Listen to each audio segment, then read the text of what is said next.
Mūsų tauta, galima sakyti, eina jau tuo aukščiausios išraiškos keliu.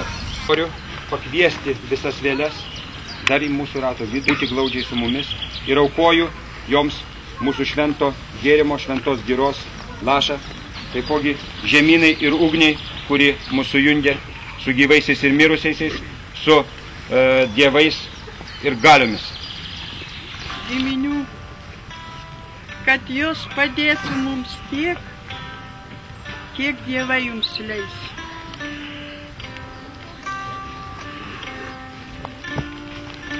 Kaip ir per visas apeigas mes grūdą beriam, kai tuokėsi, mes grūdą beriam ant karsto išėjusiems mūsų šaknims.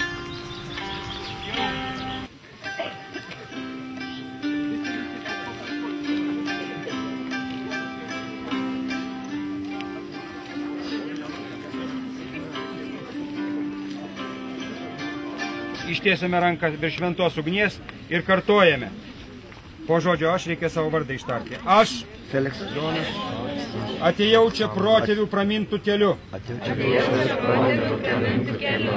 Dabar mano pareiga tęsti šį kelią.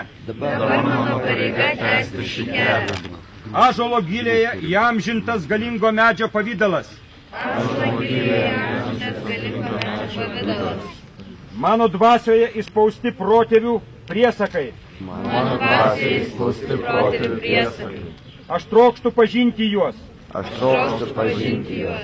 Ir perduoti savo vaikams. Stodamas prieš amžiną Romuvos ugnį skelbiu. Senasis baltų tikėjimas.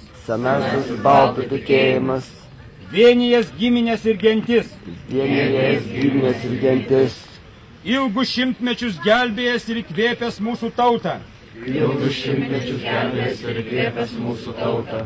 Dabar yra čia. Mano širdyje.